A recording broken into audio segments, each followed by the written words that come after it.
Hi, everyone. Judge Andrew Napolitano here for Judging Freedom. Today is Monday, September 30th, 2024. Alistair Crook will be with us momentarily on Prime Minister Netanyahu's murderous gamble in Lebanon. But first, this. A divisive presidential election is upon us, and the winner is gold. Let me tell you what I mean. Since 2016, our national debt has grown a staggering 70%, and gold has increased by 60%. Do you own gold? I do. I bought my gold in February 2023, and it has risen 33%. You've heard me talk about Lear Capital, the company I trust. Let me tell you why. Recently, Kevin DeMerit, who is the founder and CEO of Lear, assisted the FBI in discovering a nationwide gold theft ring. And because of Kevin's good work, the FBI caught these people before they could steal any more. That's why I have been saying the people at Lear are good people. They believe in America. They believe in their product, and they're honest to the core. So take action right now, my friends. Call 800-511-4620 or go to LearJudgeNap.com. Protect your savings and retirement before it's too late. 800-511-4620, LearJudgeNap.com. Remember, hope is not a strategy, but gold is. Alistair, welcome here, my dear friend. Much to talk about, of course, with the monumental events occurring in the Middle East in the past 2 or 3 days.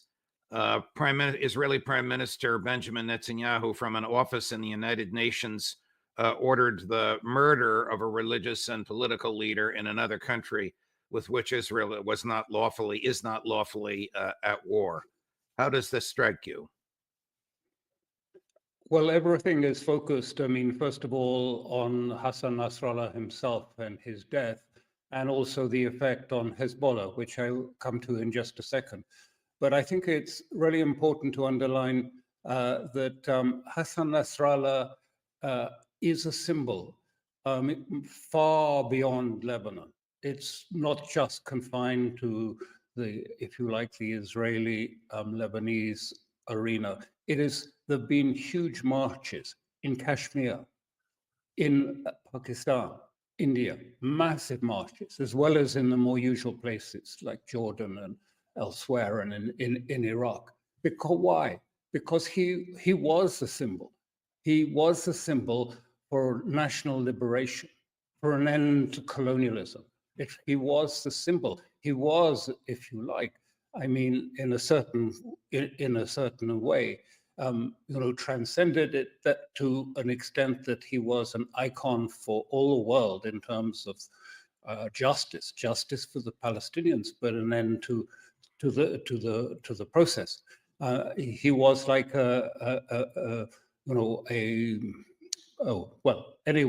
he is much more important than that.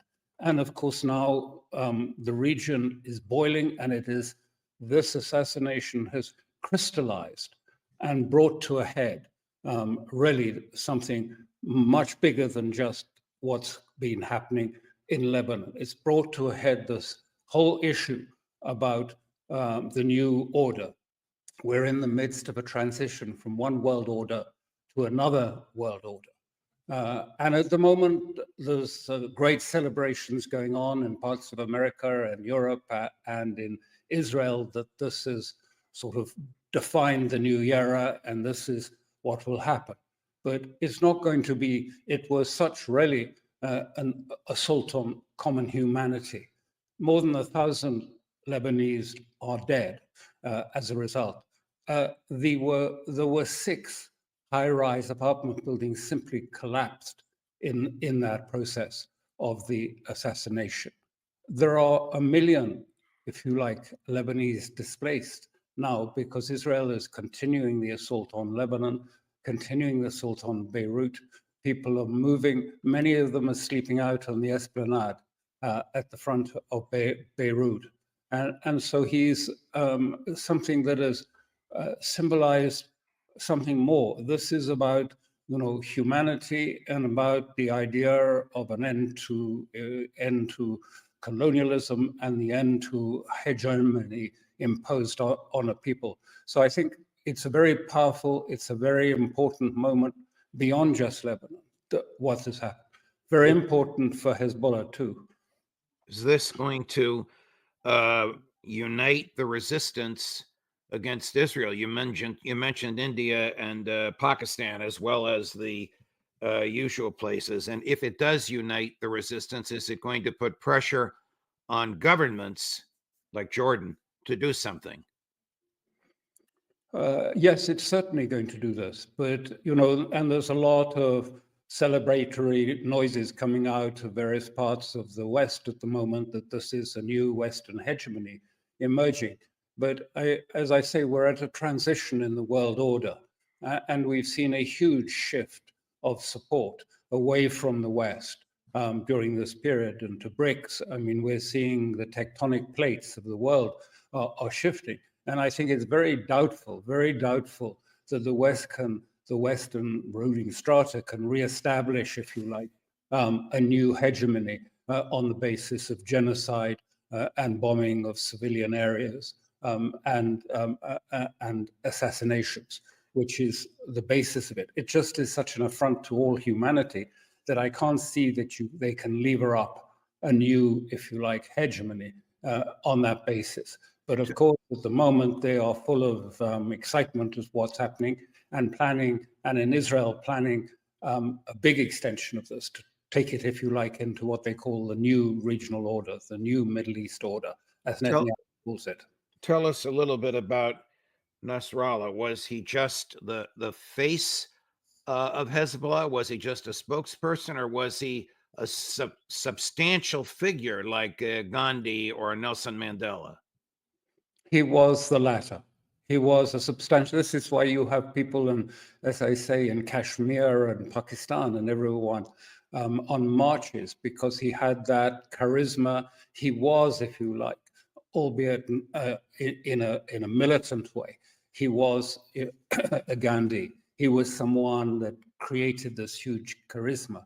People, you see signs of people crying and mourning him across the world.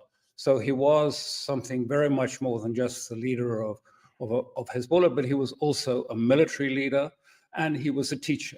And so he brought, if you like, moral teaching to the people. And he was a symbol of a lack of corruption and a commitment to justice.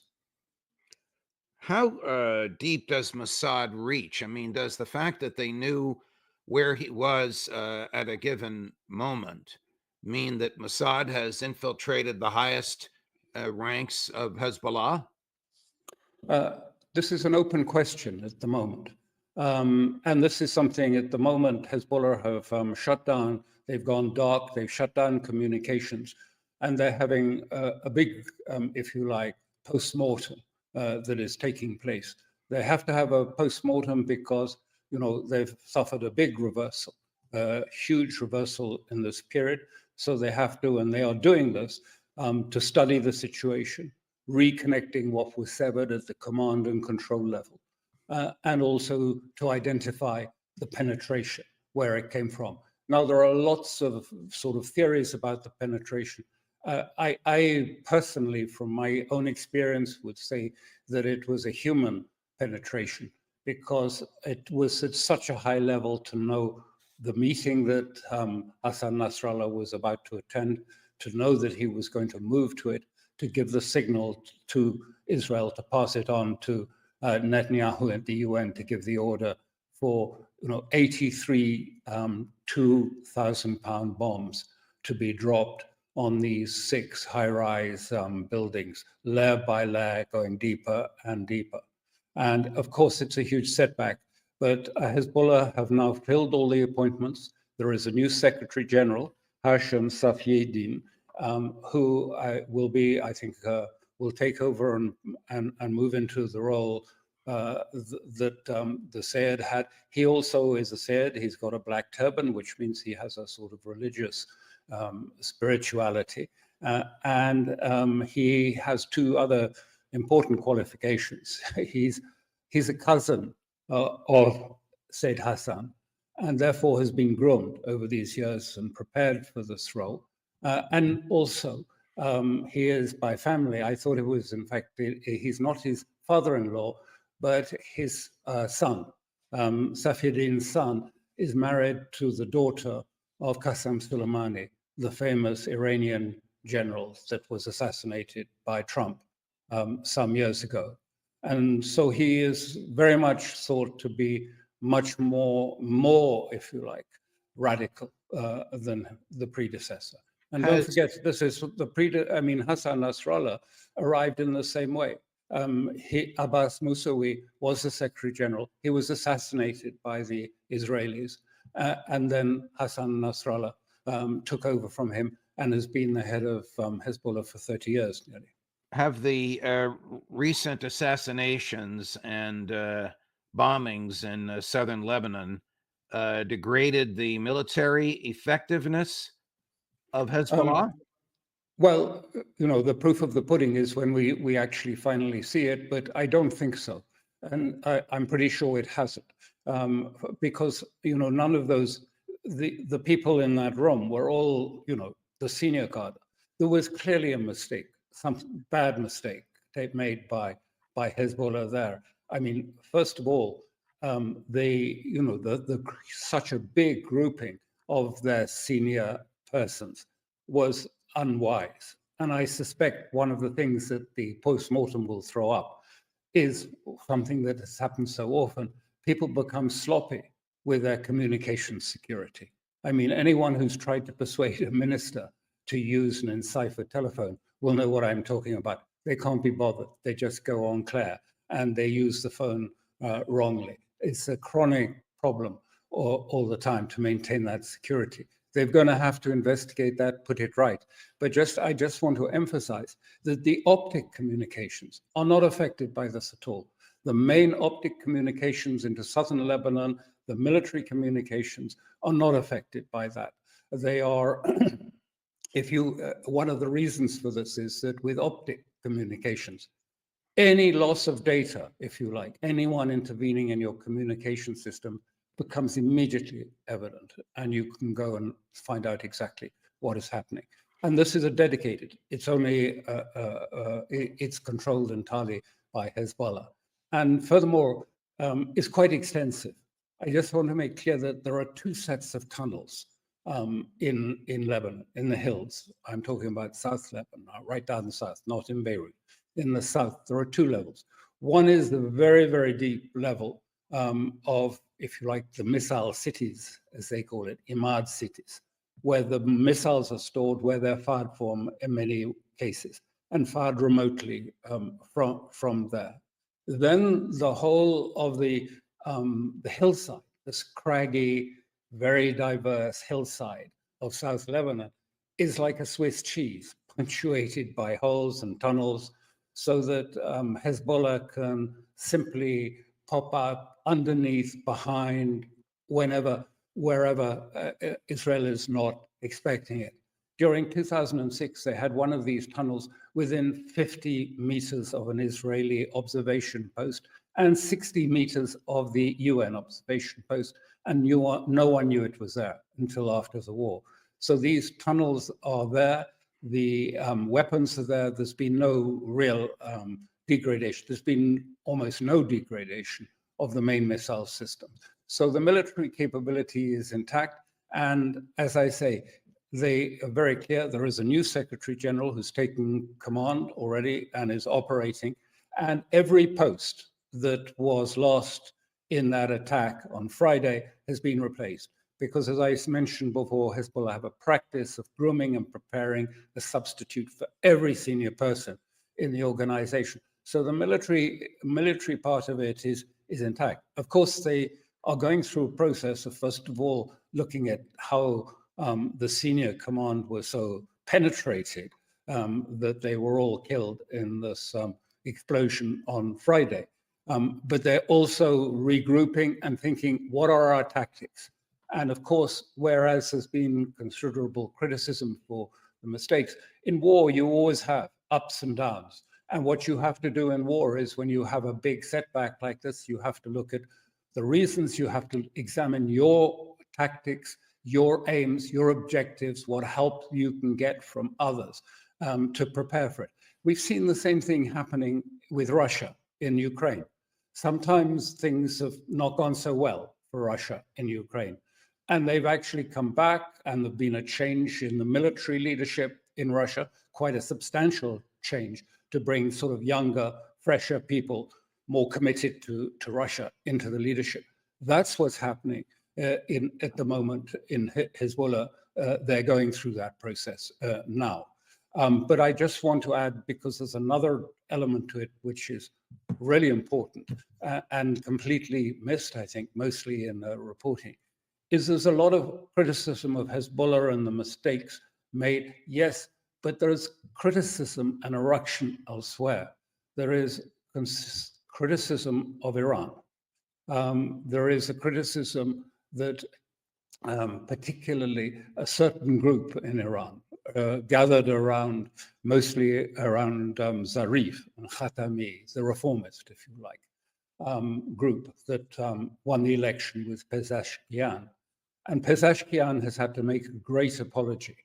And he said very plainly, and he said, I was given, and they were obviously with Zarif and the group were back channeling to the West, ignoring the demand, the order of the supreme leader. They were going behind his back to the West, and they got what they thought were assurances of substantial alleviation of sanctions on Iran, and there would be a guaranteed ceasefire in Gaza on terms of Hamas.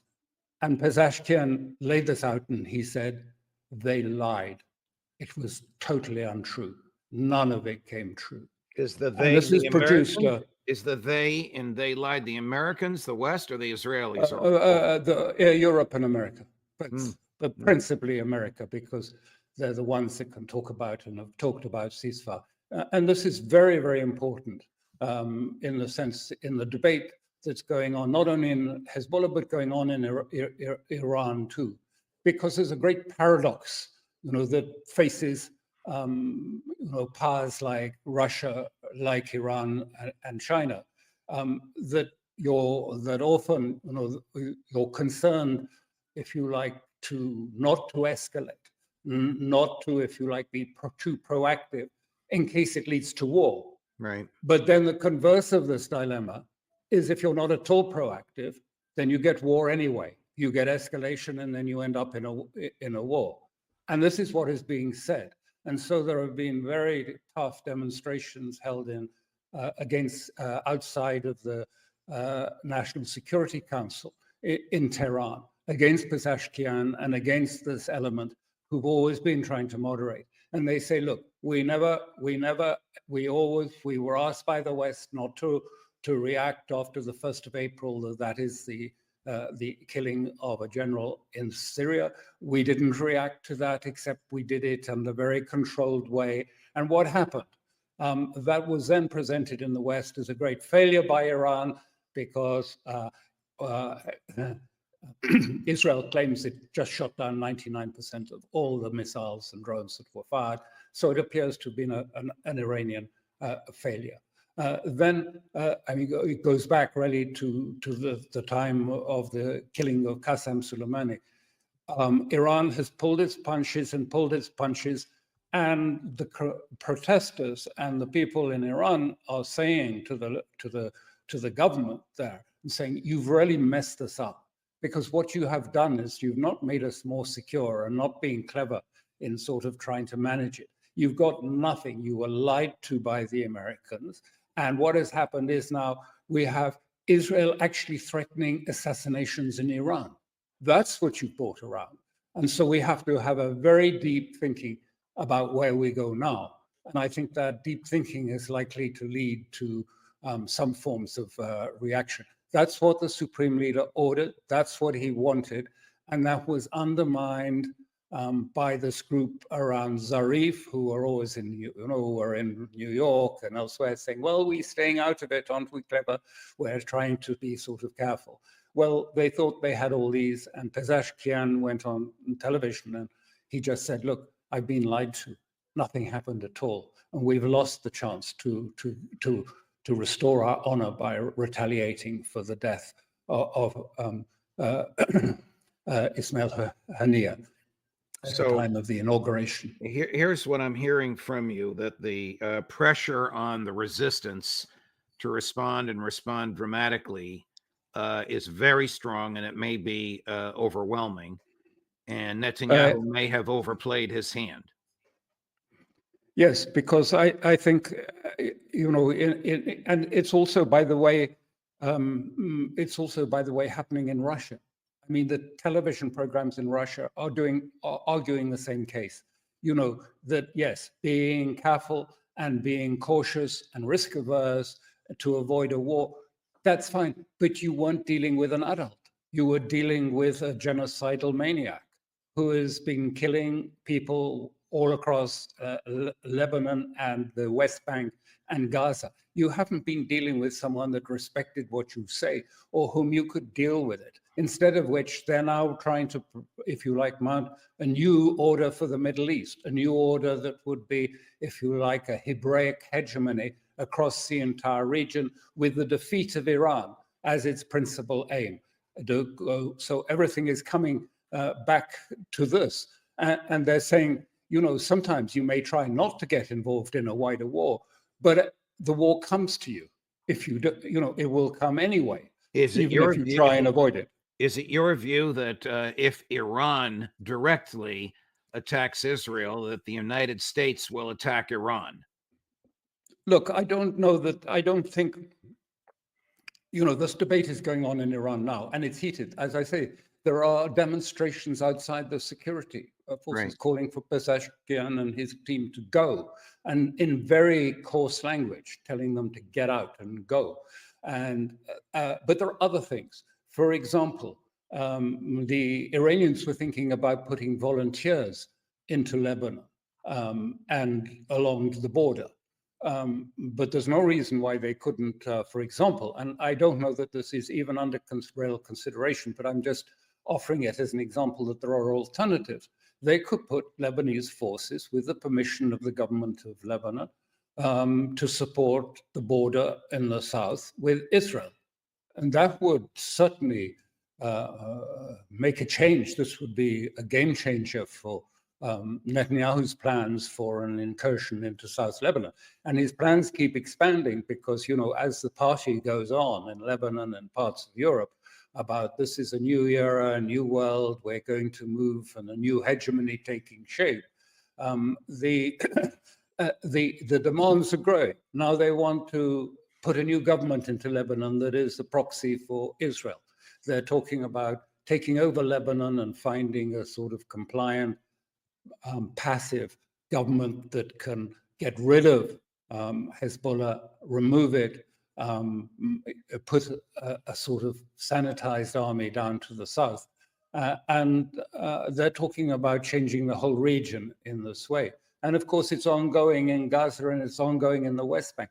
And West Bank and Gaza are, as you can imagine, this has really set alight, if you like, this whole struggle, this clash between colonial hegemony, as it's seen in much of the non-West, taking place, and one without limits, where killing civilians, genocide, anything goes, on behalf of, if you like, this Western, the Hebraic project of destroying Iran, establishing a passive Iraq and Syria, and making peace with Saudi Arabia.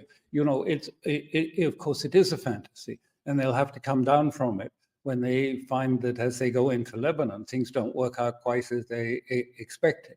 But it is at a crossroads that we are at, I think, in a wider sense that, are we really going to leverage, our sort of new world order? That's the Western, American-led world order, on the basis of such killings and of such genocide and of such, frankly, inhuman conduct, and think that that's going to work.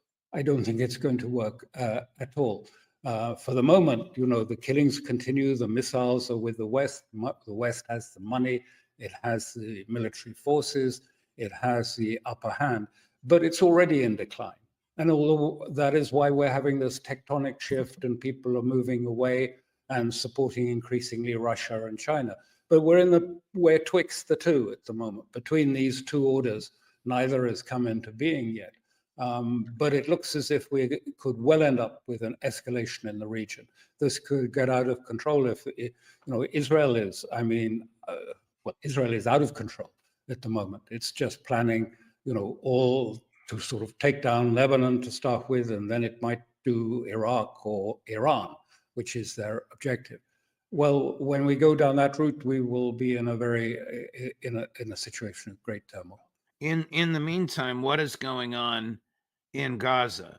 There have been no meaningful ceasefire negotiations since July. It's now the end of September.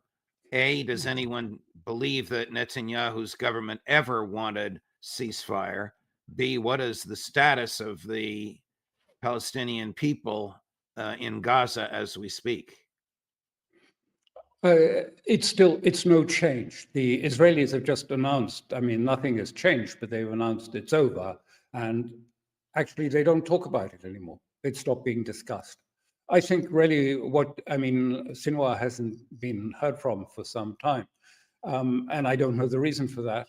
But, having done hostage cases in the past, always, they are so sensitive about, if you don't have to communicate, don't communicate. When I used to do hostage cases, the hostage takers would never allow more than a few minutes of communication because they were always frightened of interception or geolocation of their group and that they would be attacked. So if there's no negotiations on, and Israel is not interested in the negotiations, I don't know if this is the reason, but I would make very good sense for Sinwar and the Hamas leaders there to say, okay, let's just stop communicating because there's no point. The more we communicate, the more vulnerable we become. Finish. And has Netanyahu's political standing been uplifted domestically in Israel because of the events of the past 3 days? Hugely, yes. There's enormous. There really are, celebrations taking place in most of Israel, dancing in the bars and pubs and cheering the death of Hassan Nasrallah. And his standing has gone up, and now he's effectively secured his government for the next few years because he's taking Gideon Saar and his very tiny party. He was formerly in the Likud, into the government, not with a ministerial post, without portfolio, but is part of the war cabinet. He's given him a job in the war cabinet. So this means actually he's pretty well secure until 26. The government can't fall before 26. Will there be attempts to assassinate Netanyahu? The Houthis are boasting this morning that they fired, obviously unsuccessfully, at his plane as it was returning from New York. I don't know, but I think all of the rules, all of the limits have gone. We are in anything goes territory. So whether that will happen or not, I don't know. But Hezbollah and the resistance in Iran at the moment are having a really tough and hard discussion amongst themselves about it and about how the communications of Nasrallah were breached. Personally, I think it was probably a human source, but don't know for sure. I don't believe all this stuff about the technological miracle that achieved it, because it all came out of the blue at the last minute. They first sort of mooted it on Friday, and then suddenly they got the opportunity arose. Obviously, someone had told them he's on his way and it's to this very big meeting.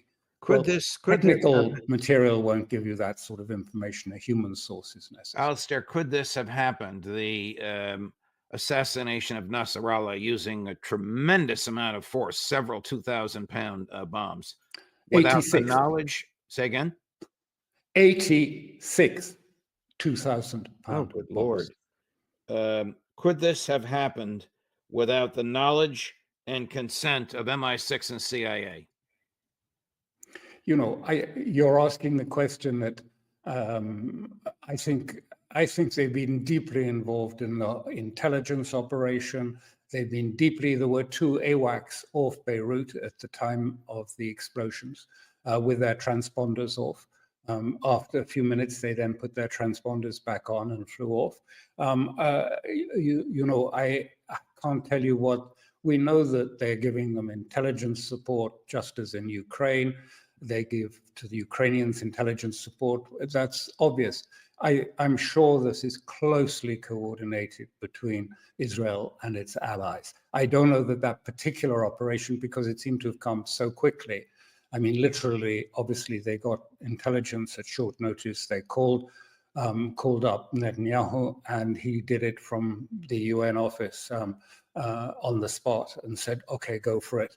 They had been practicing the bombing tactics of layer upon layer upon layer of, if you like, bunker bombs. And of course, these are American bombs dropped from American aircraft. But I mean, all of it will be, that is really now water under the bridge. Alistair Crook, my dear friend, quite a lecture, quite an explanation of what's going on and what's not going on in the Middle East. Thank you, my dear friend. Thank you for all of your knowledge, and thank you for your time. As always, we'll look forward to starting the week next Monday with you as well. All my best. Well, thank you very much for having me. Thank you. Of course. Bye. A full day for you coming up at 10 o'clock Eastern this morning. Ray McGovern at 11, Larry Johnson at noon, Anya Parampil at 3, Scott Ritter at 4 o'clock this afternoon, Professor Jeffrey Sachs. Judge Napolitano for Judging Freedom.